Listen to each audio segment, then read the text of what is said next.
크게 된 분들을 보면 문제가 없었던 사람이 아니라 문제를 극복한 사람들입니다. 잘 된 사람들을 보면 약점이 없었던 사람이 아니라 약점을 이겨낸 사람들입니다. 정상에 우뚝 선 사람들을 보면 실패하지 않은 사람이 아니라 실패를 극복하고 다시 일어난 사람들입니다. 할렐루야. 남보다 앞서간 사람들을 보니까 부족이 없었던 사람들이 아니라 부족을 디딤돌로 삼고 그 부족을 보충하고 세운 사람들이었더라 하는 것입니다. 할렐루야. 영린이라는 말이 있습니다.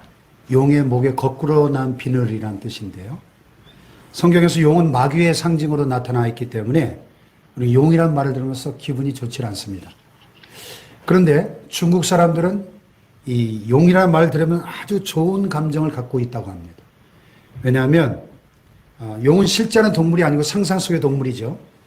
그런데 중국 사람들은 이 용을 봉황, 거북, 기린과 함께 가장 재수가 좋다고 여기는 4가지 동물 중 하나라고 믿고 심지어는 자신들이 용의 후손이라고 굳게 믿고 있습니다. 이 용은 하늘을 자유자재로 날아다니면서 신의 말을 제일 잘 듣는 선한 동물로 그렇게 믿고 있는 것이죠. 그리고 악한 사람을 벌주는 동물이기도 하고 그래서 심지어는 신학교 정문에 용을 조각해 놓은 그런 경우도 있다고 합니다. 근데 이 용은 이 두껍고 단단한 비늘로 되어 있어가지고 어떤 무기로도 그 용의 비늘을 뚫을 수가 없습니다. 근데 용의 이 목 밑부분에 심장 바로 위에 비늘 하나만 거꾸로 붙어 있는 것이죠. 단 하나 거꾸로 붙어 있는 그 비늘을 영린 이렇게 부르는데요. 용을 죽일 수 있는 방법은 오직 하나, 바로 그 영린을 공격하여 이길 수 있다는 거죠. 용을 죽이기 위해서 창이나 칼을 찔러 들어갈 수 있는 곳은 영린밖에 없습니다. 그러니까 영린은 용에게 급소인 셈이죠. 이 용은 자기 약점이 영린에 있다는 사실을 잘 알고 있기 때문에 이 영린을 건드리려고 하면 경노하면서 폭발하게 됩니다. 인정사정 보지 않고 덤벼들게 됩니다. 그래서 이 용에게는 이 영린이 한 가지 부족한 것입니다. 오늘 본문에 보니까 예수님 앞에 나왔던 한 사람이 등장하는데 마태복음에 따르면 그는 부자였고 또 청년이었으며 누가복음에 의하면 그는 관원이었습니다. 다시 말하면 그는 젊음도 있고 재물도 있고 사회적 지위와 권력도 가지고 있었던 남부러울 것이 없는 사람이었는데 이 청년에게 한 가지 치명적인 약점, 영린이 있었다는 거죠. 오늘 본문은 이렇게 전개됩니다. 예수께서 길에 나가실 때 한 사람이 달려와서 꿇어 앉아 묻자오되 선한 선생님이여 내가 무엇을 하여야 영생을 얻으리이까? 재물이 많은 부자여 관원이요 엘리트였던 이 청년은 예수님 앞에 달려나와 무릎을 꿇을 정도로 진지하게 질문할 정도로 겸손한 성품까지도 갖추고 있었던 아주 훌륭한 청년이었던 것을 알 수 있습니다. 그는 정말 진지하게 물었어요. 예수님, 선한 선생님, 내가 무엇을 하여야 영생을 얻을 수 있겠습니까? 21절에 예수님이 그 청년을 사랑하셨다 이렇게 말씀한 걸 보면 이런 모습을 보고 주님이 그를 사랑하셨던 것 같습니다. 내가 무엇을 하여야 영생을 얻겠습니까? 예수님께서 네가 생명에 들어가려면 계명들을 지켜라. 어떤 계명들입니까?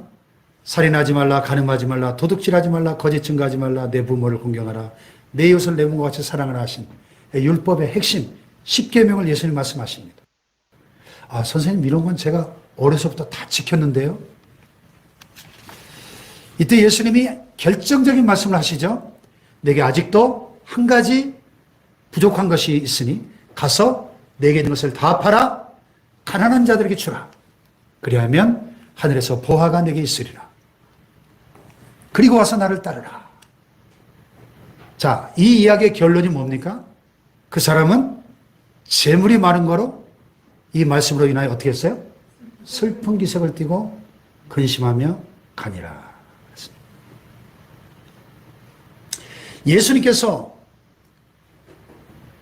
등을 돌리며 예수님을 떠나가는 이 청년의 뒷모습을 보시며 온 인류가 기억할 유명한 말씀을 하십니다.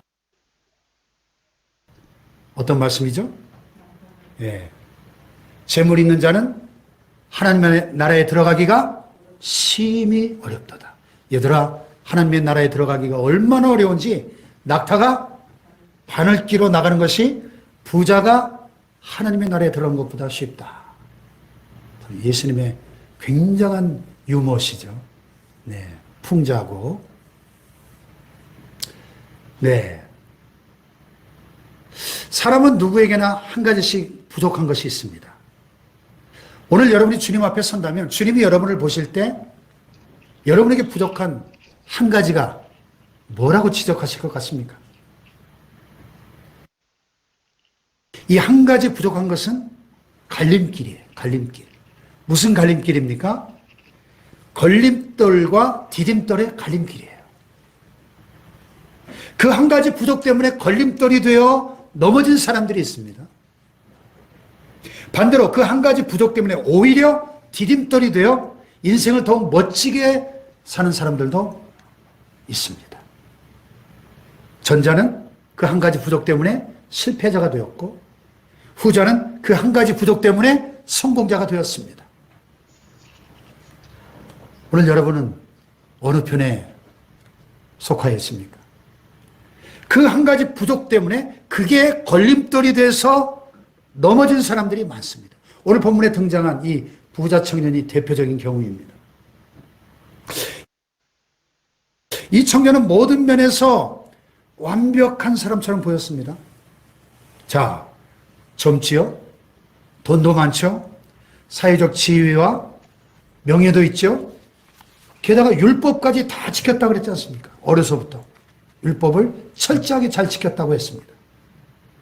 얼마나 훌륭하고 완벽합니까?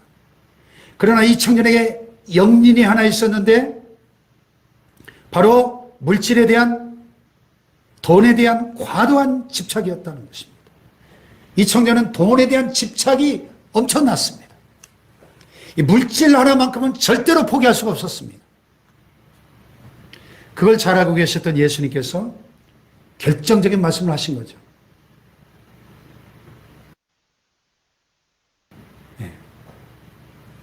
내게 아직도 한 가지 부족한 것이 있으니 가서 내게 있는 것을 다 팔아 가난한 자들에게 주라. 그리하면 하늘에서 보화가 내게 있으리라. 그리고 와서 나를 따르라. 그랬습니다. 그랬더니 이 청년의 반응이 어땠다고요? 다 같이 시작. 그 사람은 재물이 많은 거로 이 말씀으로 인하여 슬픈 기색을 띠고 근심하며 가니라. 용이 영리를 건드리면 폭발하며 결사적으로 공격하는 것처럼 이 청년은 물질 문제만 건드리면 신경질적으로 과민하게 반응을 했습니다. 그 말만 하면 시험에 들고 삐지는 사람들이 있습니다. 그 말만 하면 담을 쌓고 왼수가 되는 사람들이 있습니다. 결국 이 청년은 슬픈 기색을 띠며 예수님을 떠나가 버렸습니다. 그 이후에 성경 어디를 찾아봐도 이 청년이 예수님께로 다시 돌아왔다는 기록이 없어요. 그래서 어떤 분은 성경 전체에서 가장 비극적인 장면 중에 하나가 예수님을 떠나가는 이 부자 청년의 뒷모습이다, 이렇게 말했어요. 그는 물론 지옥 백성이 되었죠. 물질 때문에 영생을 잃어버렸습니다. 물질에 대한 과도한 집착 때문에 영생을 잃어버린 것입니다. 여기 보면 예수님이 분명히 그랬잖아요. 너 전 재산 다 팔아 가난한 자에게 나눠줘. 그러면 뭐가 있다고요? 하늘에서 보화가 내게 있으리라. 하늘의 보화를 약속했습니다. 근데 이 청년은 땅의 보화를 포기할 수 없었기 때문에 하늘의 보화를 포기해버린 겁니다. 땅의 보화 때문에 하늘의 영생을 포기해버렸습니다. 자, 질문이 뭐예요? 선생님, 내가 무슨 선한 일을 하여 영생을 얻으리까? 이 청년은 올바른 질문을 가지고 올바른 대상에게 찾아왔습니다. 그리고 올바른 대답도 들었습니다. 영생에 관한 궁금증을 가지고 영생의 비결을 물으러 왔어요. 그리고 영생의 주인이신 예수님께로 나와 물었습니다. 그 주님께서 영생의 비결을 가르쳐 주셨습니다. 그러나 그 한 가지 부족한 것, 그 물질에 대한 지나친 애착 때문에 정확한 대답을 주어도 받지 못하고 떠나버렸다는 것이죠. 그 한 가지 부족 때문에 영원히 지옥에서 살아야 했습니다. 그 한 가지 부족이 영원히 걸림돌이 되고 말았다는 것입니다. 이 중국인들의 물질에 대한 이 집착이 유명한데요. 이런 이야기가 전해집니다. 한 중국인이 물에 빠졌어요. 돈보따리를 허리에 차고 있었기 때문에 너무 무거워서 점점 더 물속으로 빠르게 빠져들어가고 있었습니다. 마침 지나가던 사람이 보고 물었어요. 100만 원만 주면 내가 건져주지. 100만 원 너무 비싸고 50만 원만 주겠어. 그랬더니 너 그렇게 돈이 많고 지금 죽어가는데 100만 원이 뭐가 비싸냐? 그랬더니 손 한번 잡아당겨주면 되는데 50만 원도 비싸다! 그랬어요. 그렇게 서로 흥정하다가 물에 빠진 사람이 말했습니다. 그러면 그만둬! 그리고 그냥 빠져 죽었습니다. 예. 돈을 좋아하는 그 한 가지 때문에 빠져 죽었습니다. 한 가지 부족한 것 때문에 죽었습니다. 여러분, 우리 몸도 마찬가지죠. 머리끝부터 발끝까지 온 지체가 건강해도 한 군데가 병들면 그 한 군데 때문에 생명을 잃어버릴 수가 있죠. 다 건강해도 위에 암이 들어가서 한 곳이 악화되면 나머지 몸 전체가 따라서 죽게 됩니다. 모두 건강해도 팔이 부러지면 다른 지체도 다 같이 병원에 가서 누워 있어야 됩니다. 팔이 아프다고 팔만 가서 입원할 수 있습니까? 네. 한 가지 부족한 것, 그것 때문에 문제가 생깁니다. 그 한 가지. 본문의 부자 청년은 이 돈에 대한 집착 때문에, 그 한 가지 부족한 것 때문에 구원을 받지 못하고 지금쯤 지옥 불꽃 속에서 그때 내가 예수님 말씀에 순종할 걸, 따를 걸 하며 후회하고 또 후회하면서 슬피 울며 이를 갈고 있을 것입니다. 한 가지 부족은 우리를 멸망의 길로 끌고 갈 수도 있습니다. 삼손을 보세요. 삼손은 힘도 좋고 믿음도 좋고 가문도 좋고 애국심도 좋았습니다. 그러나 이성에 약한 것, 그 한 가지 부족 때문에 들릴라의 유혹에 빠져서 그 음란 때문에 결국 두 눈이 뽑히고 죽을 때까지 짐승처럼 연자맷돌을 돌리다가 비참한 최후를 맞이하고 말았습니다. 어떤 사람은 다 좋은데 게으름이 문제입니다. 어떤 사람은 다 좋은데 기도가 부족한 것이 문제입니다.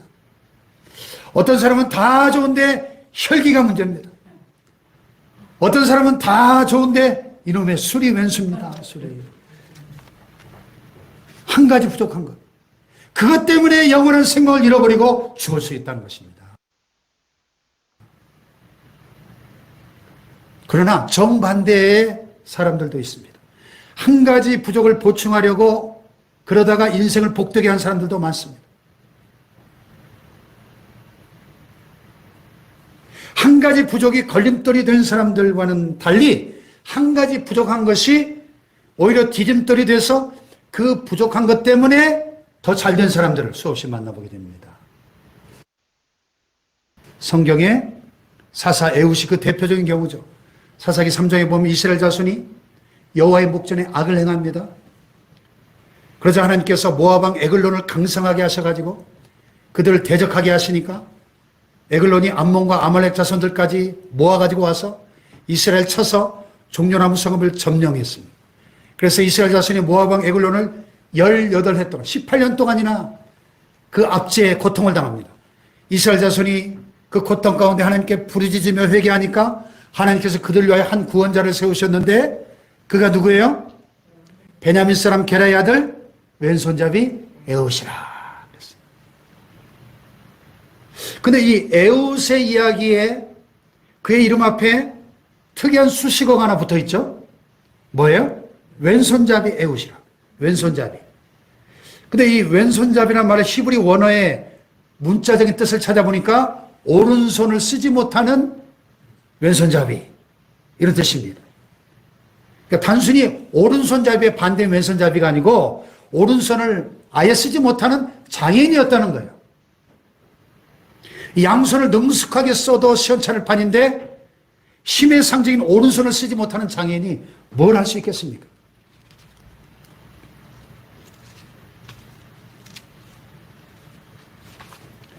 근데 놀랍게도 하나님은 이 부족한 장애인 에웃을 사용하셔서 강력한 대적 모압 왕 에글론을 처단하게 하시고 이스라엘 구원하는 도구가 되게 하셨습니다. 아멘. 그래서 어떤 분은 에웃에 대해서 다음과 같은 멋진 추석을 달았어요. 에웃은 오른손을 쓰지 못하는 결정적인 장애가 있었다. 그러나 그렇기 때문에 에웃은 하나님 한 분만을 절대적으로 의지하게 되었고 하나님은 그런 그의 오른팔이 되어주셨다. 아멘. 아멘. 네. 저도 그랬습니다. 성경을 보면 삭개오는 여리고성의 부자였죠. 또 세리장, 오늘날의 세무서장이에요. 지위도 있었습니다. 모든 면에 부족함이 없었습니다. 그러나 삭개오에게 한 가지 부족함이 있었죠. 용에게도 영린이 있었던 것처럼 삭개오에게도 한 가지 약점이 있었는데 그게 뭐예요? 키가 너무 작다는, 키가. 거의 난쟁이 수준으로 키가 작았던 것 같아요. 삭개오는 그 한 가지 부족한 것, 키가 작은 그것 때문에 오히려 큰 간증거리가 생겼습니다.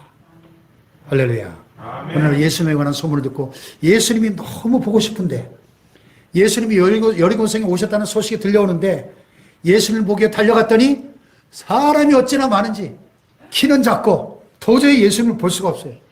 그래서 어떻게 했어요? 뽕나무. 뽕나무는 잘못된 번역이에요. 돌무화과 나무입니다.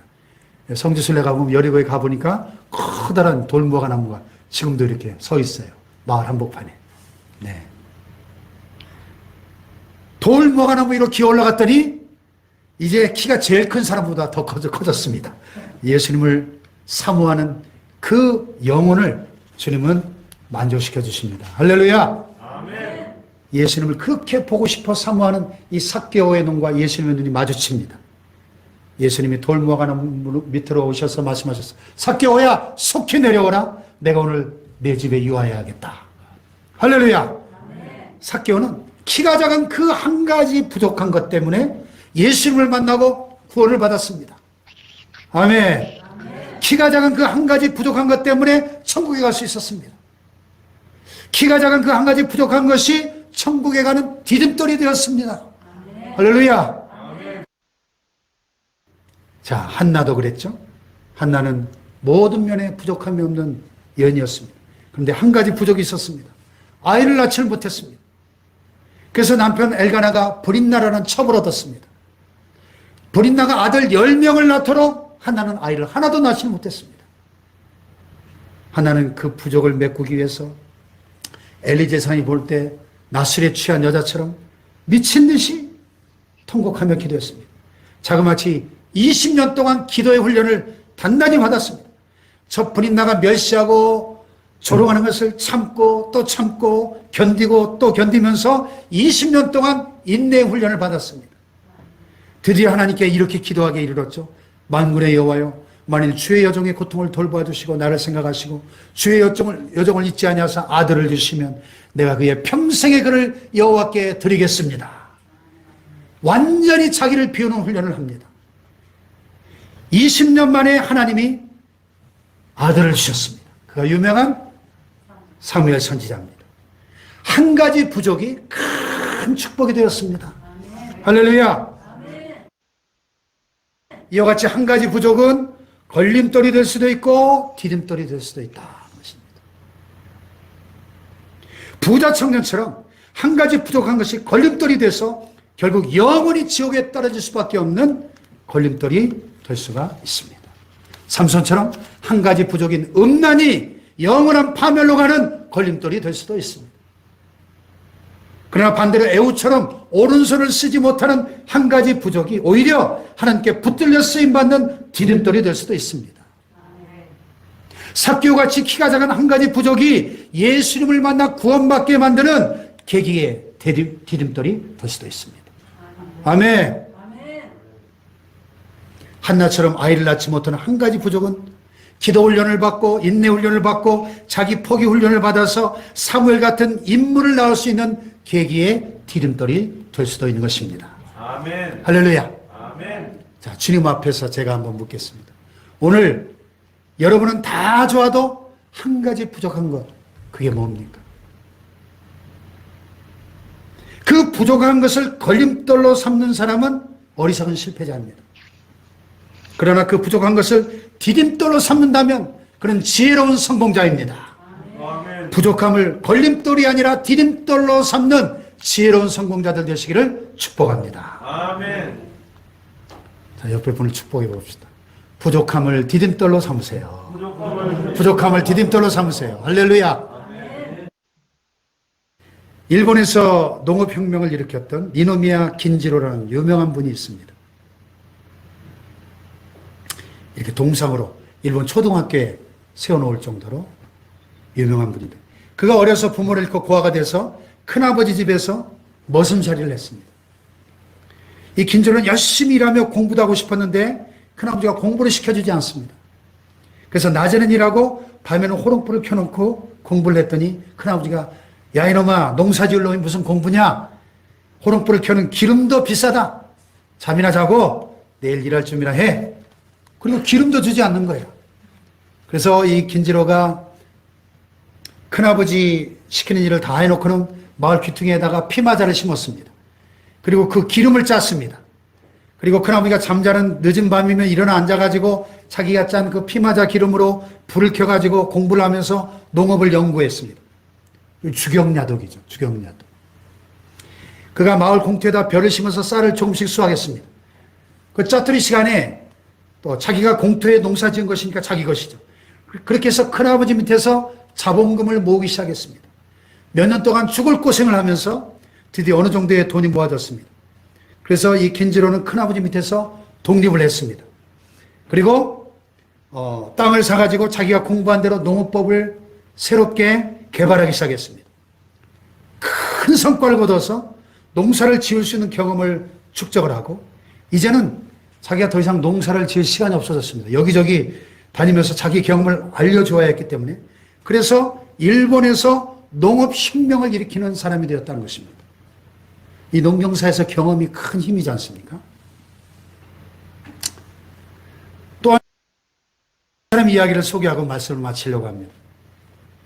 우리나라에 얼마 전에 화제가 된 분인데, 농사꾼이 고등학교 교과서인 진로와 직업에 최초로 실리게 된 이야기입니다. 충북 음성군에서 고추 농사를 25년 동안 짓고 있는 이정민 씨 이야기인데, 뭐 컴퓨터 농사를 짓는 것도 아니고 기발한 것도 아닌 아주 평범한 이야기인데 교과서에 실려서 학생들의 귀감으로 삼겠다는 그런 것이죠. 이정민 씨의 학력은 중학교 한 학기 공부한 것이 전부입니다. 집안이 너무나 가난했기 때문에 부모님이 등록금을 낼 때마다 걱정을 하시니까 부모님 걱정을 덜어드리려고 일부러 학교를 중퇴합니다. 그리고 농사일에 나섰습니다. 중학교 중퇴 학력 가지고 어디에 취직을 하겠습니까? 음성이 이 고추 산지로 유명한 곳이니까 고추로 성공해보자, 이렇게 결심을 했습니다. 우선 그는 도시로 고추를 팔아야 돈을 벌 수 있다는 사실을 알았습니다. 그래서 도시에 살고 있는 사람들이 어떤 고추를 좋아하는가 연구해 봤더니 우리 한국 사람의 70% 이상이 매운 고추보다는 달달하면서도 덜 매운 고추를 좋아한다는 사실을 알게 됐습니다. 그래서 밤잠을 자지 않고 연구를 한 거예요. 물을 얼마나 주면 그런 고추가 나올까? 물을 몇 시에 몇 번 주면 그런 달달하고 맵지 않은 고추가 생산될까? 이렇게도 해보고 저렇게도 해보고 아주 피나는 노력의 결과 그가 드디어 명품 고추 생산에 성공을 합니다. 고추 빛깔은 검붉은 것이 가장 좋다는 것을 알아냈습니다. 어떻게 하면 그런 고추가 나올 수 있는가를 계속 연구한 거예요. 건조법도 개발을 했습니다. 자갈을 깔고 비닐하우스를 만들어 넣고 거기다가 고추를 말리면 낮에도 밤에도 태양열로 고추를 말릴 수 있다는 것을 알아냈습니다. 그래서 드디어 명품 고추를 만들어낸 겁니다. 그의 고추를 사겠다는 사람이 전국에서 1년에 4만 명에서 5만 명씩 몰려왔습니다. 음성에 고추 전시장을 만들어 놓고 찾아오는 사람을 맞이하고 있다는 것입니다. 이제 이정민 씨가 고추를 생산하기만 하면 아무리 비싸도 사겠다는 사람들이 전국에서 몰려오는 겁니다. 미처 생산을 다 못할 정도로 없어서 못 팔 정도로 막 날개 돋친 듯이 고추가 팔려나가는 겁니다. 생산에 비해 요구가 엄청났습니다. 고추 농사에 대성을 한 거죠. 중학교 중퇴라는 이 장애물, 가난이라고 하는 어려움을 다 극복을 했습니다. 그리고 최선을 다했습니다. 승리했습니다. 할렐루야! 아멘. 여러분, 크게 된 분들을 보면 문제가 없었던 사람이 아니라 문제를 극복한 사람들입니다. 잘된 사람들 보면 약점이 없었던 사람이 아니라 약점을 이겨낸 사람들입니다. 정상에 우뚝 선 사람들 보면 실패하지 않은 사람이 아니라 실패를 극복하고 다시 일어난 사람들입니다.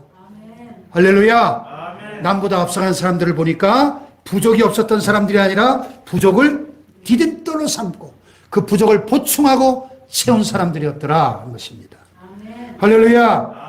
한 가지 부족한 것, 그것이 걸림돌이 아니라 디딤돌로 삼는 복된 사람들 되시기를 주님의 이름으로 축복합니다.